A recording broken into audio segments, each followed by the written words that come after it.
Hai, apa kabar semuanya? Semoga kabar Anda baik-baik saja. Terima kasih karena sudah memberikan support dan juga kesetiaan Anda untuk membangun channel Codot Film. Yuk kita lanjutkan alur ceritanya, sambil siapin kopi dan cemilan, setting suara volume full. Gasken. Chapter 158. Ekor ular menari-nari liar. Itu benar-benar ingin melarikan diri, melepaskan banyak sinar cahaya keemasan seperti matahari kecil. Cahaya terang begitu kuat sehingga sulit untuk melihat dengan benar. Si kecil meraba-raba ular itu, dan akhirnya memegangnya dengan kuat. Namun ekor ular itu sebenarnya membelah menjadi 5 ular kecil. Masing-masing dari mereka hanya sebesar perut jari, dan hendak melarikan diri ke berbagai arah. Kamu tidak diizinkan lari.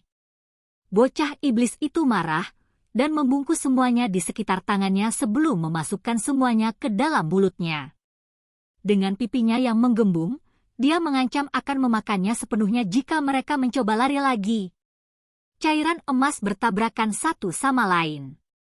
Mulut si kecil mulai menonjol, mencuat di satu area sebelum bengkak di area lain.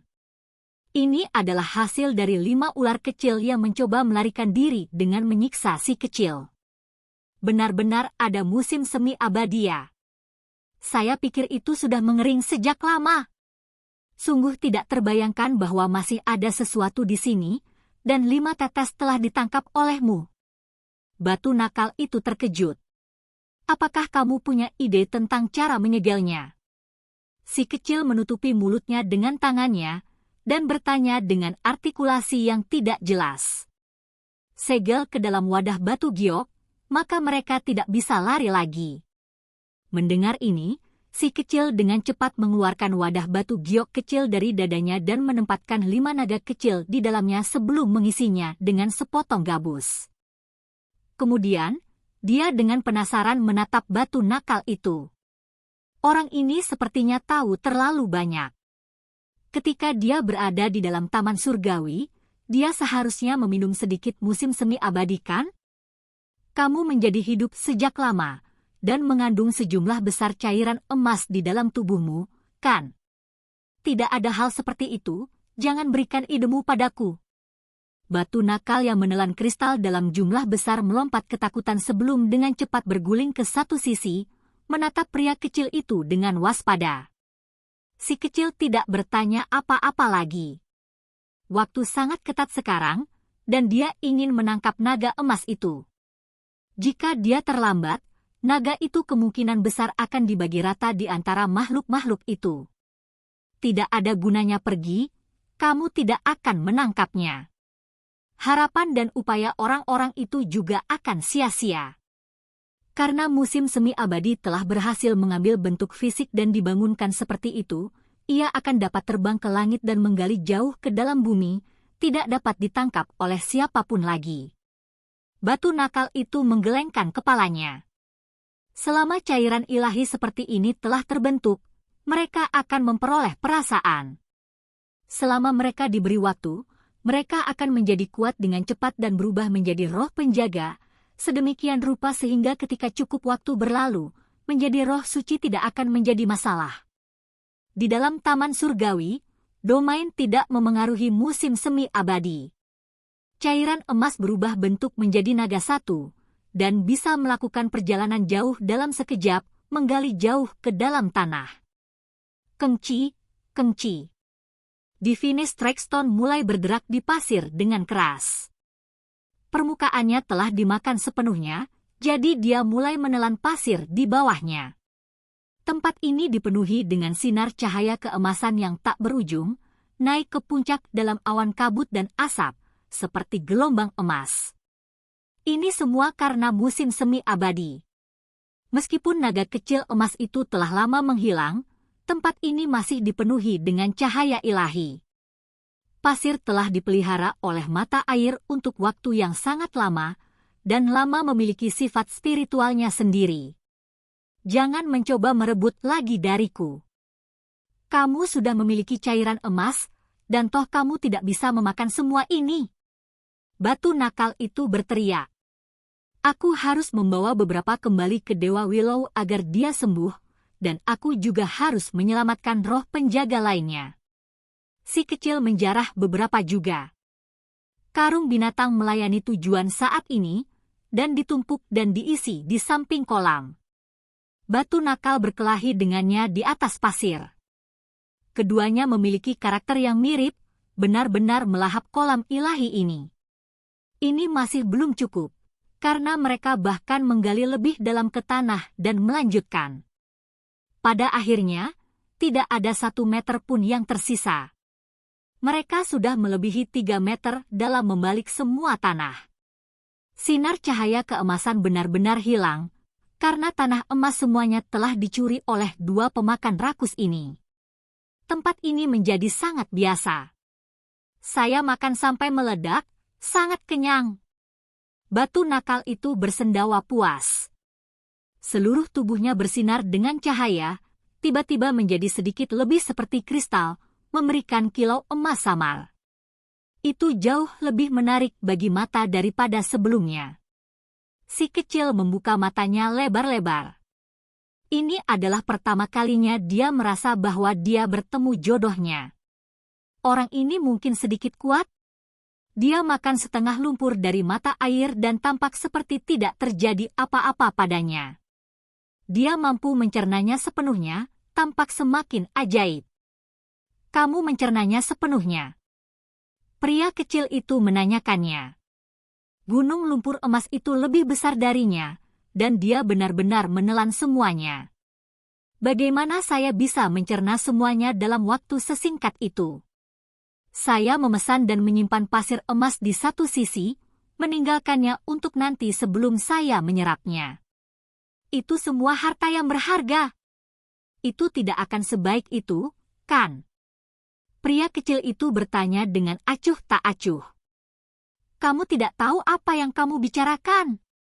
Semakin tua anggur, semakin aromatiknya. Bahkan pasir surgawi seperti ini semakin enak semakin tua. Dimandikan oleh mata air abadi begitu lama, rasanya bahkan lebih enak, kata batu menyerang ilahi seolah-olah terkena mabuk dan terpesona oleh sesuatu, sebelum dengan cepat datang ke dirinya sendiri dan segera menutup mulutnya. Si kecil menerkam ke depan dan segera mengambilnya, berkata, pasti ada yang aneh denganmu. Katakanlah, apakah kolam mata air surgawi ini diminum olehmu? Itu menyakitkan. Aku akan retak, cepat lepaskan aku. Itu menjerit seperti babi yang disembelih. Sekarang setelah Anda memikirkannya, aneh bahwa begitu cairan emas itu menghilang, domainnya juga menjadi lebih lemah, seolah-olah mengikuti naga emas itu dan menghilang. Kamu dengan jelas mengatakan barusan bahwa kamu makan pasir emas di sini di masa lalu. Si kecil meninjunya, setiap pukulan lebih kuat dari yang terakhir. Jangan pukul aku lagi, aku akan mengaku. Batu nakal itu melolong sedih. Ternyata dia sudah memakan pasir surgawi ini beberapa kali, dan setelah ketahuan, dia dikeluarkan melalui hukum wilayah ini. Sulit baginya untuk lebih dekat ke reservoir ilahi, dan hanya sekarang setelah musim semi abadi hampir mengering, akhirnya mendapatkan kesempatan untuk mendekat. Memang tidak hanya memakan pasir dewa sekali, namun kemudian diusir oleh aturan tempat ini, sulit untuk mendekati kolam dewa. Hari ini musim semi abadi telah mengering sepenuhnya, itulah mengapa ia memiliki kesempatan lain untuk mendekati tempat itu. Apakah cairan emas dikosongkan olehmu? Ekspresi pria kecil itu bermusuhan, menatapnya. Saya hanya bisa makan batu, setelah menelan cairan itu, semuanya mengalir keluar. Batu mencolok ilahi putus asa. Itu menjaga gunung harta karun, namun tidak bisa menuai panen apapun. Tapi kamu pasti mendapatkan beberapa manfaat, berapa banyak pasir yang kamu makan? Si kecil bertanya. Pertama kali, saya makan sekitar 200 jin atau lebih sebelum diusir. Kali kedua lebih sedikit, dan ketiga kalinya saya masuk, saya terlempar. The Divine Stone merasa kesal. Menurut apa yang dikatakannya, ia makan sampai puas hanya pada keempat kalinya, karena benar-benar kenyang. itu benar-benar sangat berbeda sekarang, bersinar dengan kilau emas muda. Itu lebih kristal, dan menggunakan kata-kata si kecil, itu memiliki penampilan yang lebih baik, sedikit seperti batu giok. Bagaimana musim semi abadi menjadi begitu kecil? Si kecil ragu-ragu. Itu menjadi hidup dan mencoba berevolusi, menjadi makhluk hidup seperti naga. Anda pikir tidak ada harga untuk ini? Semuanya sudah habis, dan hampir gagal. Kata batu nakal itu. Sungguh sia-sia, kita mungkin tidak akan melihat musim semi abadi lagi di masa depan. Si kecil mengalami depresi. Itu mungkin tidak terjadi. Ia telah menjadi ruh dan berhasil membuat wujud kopral. Setelah itu tumbuh lebih kuat di masa depan, menciptakan lebih banyak cairan emas pasti akan mungkin. Setelah mengetahui hal ini, si kecil menjadi sangat senang. Bagaimanapun, dia mendapatkan 5 tetes cairan emas, dan efek obatnya pasti akan mencengangkan. Aku akan memberikan kakek kepala 1 tetes, sehingga kali ini, dia pasti bisa disembuhkan dari semua penyakit tersembunyi, dan tubuhnya tidak akan menurun lagi. Saya akan memberikan setetes lagi kepada Dewa Willow, dan mungkin ia dapat memahami beberapa aturan dan rahasia darinya. Memberi Dazuwang, Pihou, dan Ermeng masing-masing 1 tetes, agar mereka memiliki fondasi yang stabil. Tidak banyak. Si kecil menghitung dengan jarinya, mengetahui bahwa jumlahnya terlalu sedikit.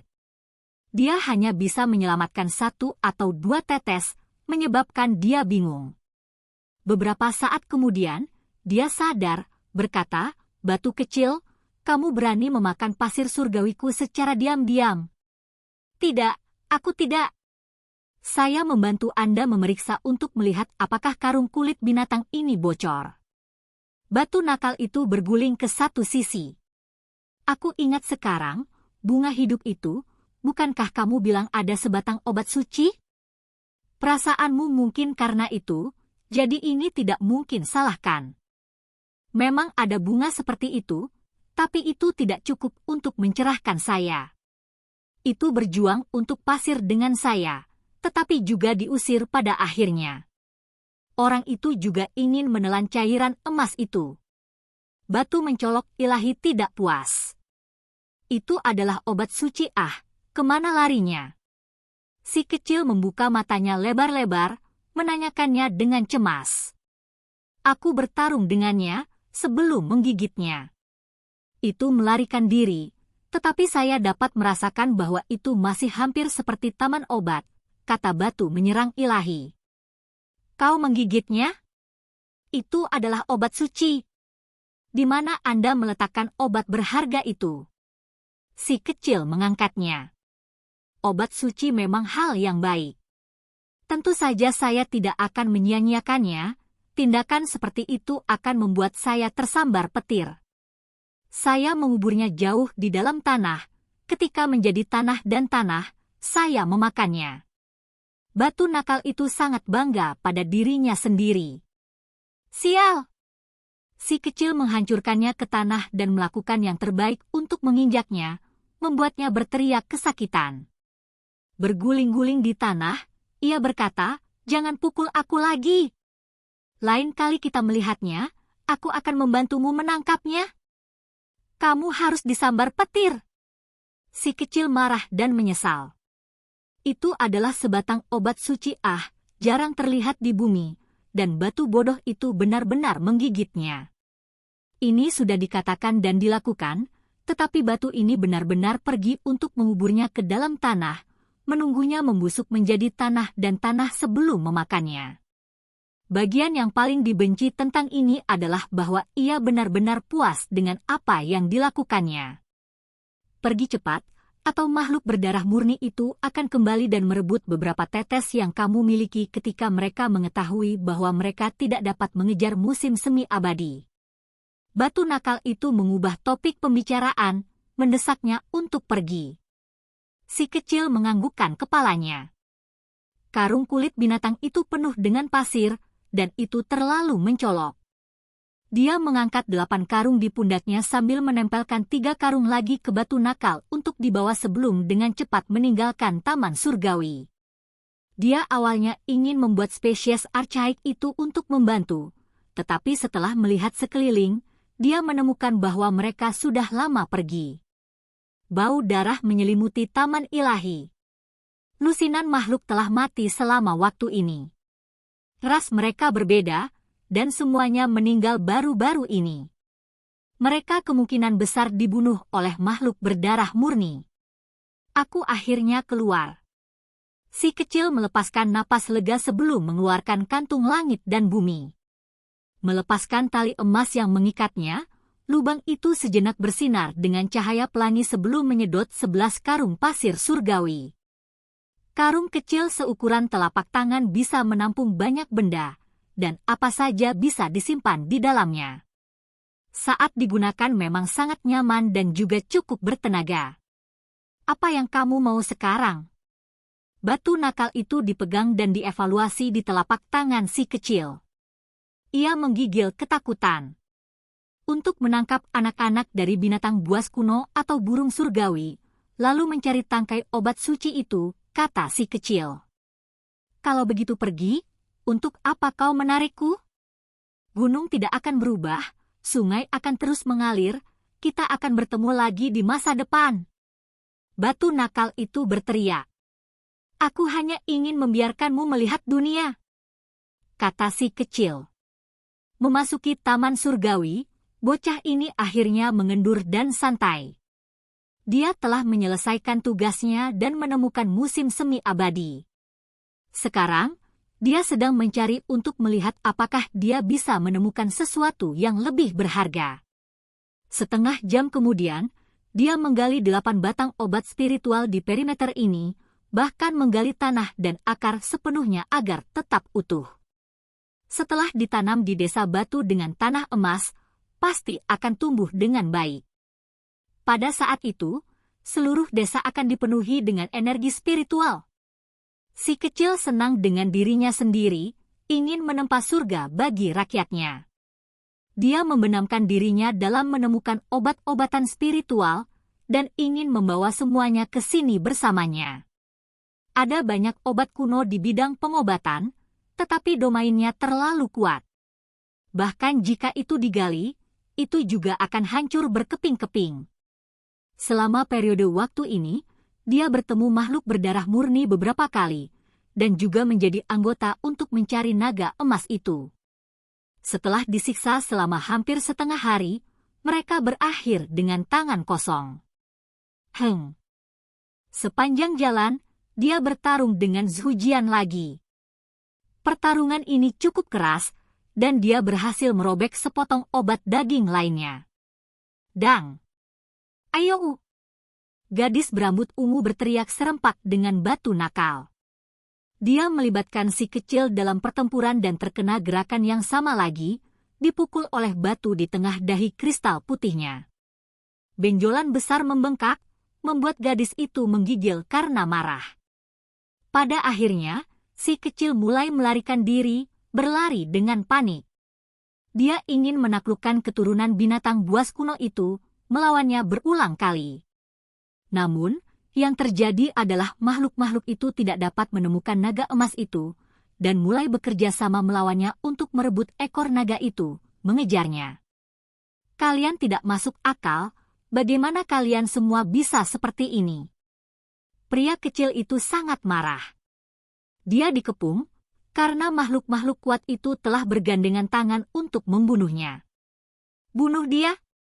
Zhujian meraung marah. 2 potong daging sudah terkoyak dari tubuhnya. Terdengar orang itu mengatakan bahwa ketika dia kembali ke rumah, dia akan memanggang sepotong dan merebus yang lain, membuatnya benar-benar marah. Kecantikan gadis berambut ungu itu keluar dari dunia ini, mirip dengan seorang abadi yang jauh di atas masyarakat umum. Namun, pada saat ini, dia sangat marah. Dia benar-benar dipukul 3 kali oleh batu itu, dan sekarang dahinya yang seputih kristal memiliki 3 benjolan. Biasanya, dia menyendiri dan terpencil, dikelilingi oleh aura yang tidak wajar dengan banyak pemuda berbakat dari berbagai ras berputar di sekelilingnya. Bahkan keturunan dewa pun tidak berani bersikap tidak hormat padanya. Namun hari ini, dia disiksa oleh bocah ini, membuatnya sangat marah. Apa yang paling tidak bisa dimaafkan adalah ketika dia disergap barusan, bocah itu melompat ke punggungnya. Dia mencengkeram lehernya sambil menginjak dan menggigit, berdebat dengan berisik tentang bagaimana dia ingin dia menjaga desa yang buruk. Ini tidak bisa ditoleransi. Dia, putri surga, tak tertandingi di generasinya yang memandang rendah berbagai ras jatuh ke keadaan seperti itu. Menjadi anjing penjaga untuk seseorang, melindungi desa yang buruk. Pada kenyataannya, dia saat ini dalam keadaan yang agak menyesal. Baru saja, ketika bocah itu mengoceh tanpa henti saat bergulat dengannya, itu cukup intens. Rambutnya yang indah tersebar di mana-mana, membuat pakaiannya berantakan saat mereka berguling-guling di tanah. Mereka bertarung dalam jarak yang begitu dekat, dan bocah itu bergulat dengannya di atas tanah. Ini terlalu penuh kebencian, apa metode bertarung yang memalukan ini? Bifang juga sangat marah dan wajahnya menjadi gelap.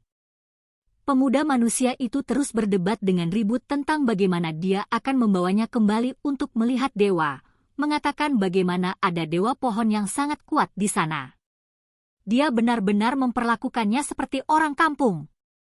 Rasnya bahkan memakan dewa sejati di masa lalu, namun dia mencoba menculiknya seperti ini.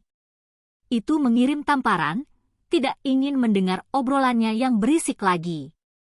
Pada akhirnya, anak yang penuh kebencian itu berteriak dengan suara wow dan terus-menerus mencabut beberapa bulunya yang paling cemerlang. Dia mengatakan bagaimana dia akan membawanya kembali ke desa yang buruk dan memberikannya kepada seorang gadis harimau untuk bermain bulu tangkis. Bunuh dia? Seekor naga bertanduk juga mengaum, berubah menjadi sinar cahaya sebelum membunuh ke arah si kecil. Bajingan penuh kebencian itu berkicau tanpa henti, terus-menerus membuang-buang waktu. Dia terus mengatakan bagaimana ia ingin meminjam beberapa darah naga untuk beberapa obat primer atau sesuatu, dan itu akan mengundangnya untuk makan darah naga yang direbus Peng. Pada akhirnya, si kecil menangkapnya lengah dan merobek 2 sisik naga berdarah sebelum melarikan diri. Semua makhluk itu mengejar pantatnya. Si kecil menggelapkan wajah kecilnya dan mulai merenung dengan ekspresi serius. Pada akhirnya, dia mencapai kesimpulan bahwa orang-orang ini tidak mudah bergaul, dan kepribadian mereka terlalu buruk. 1.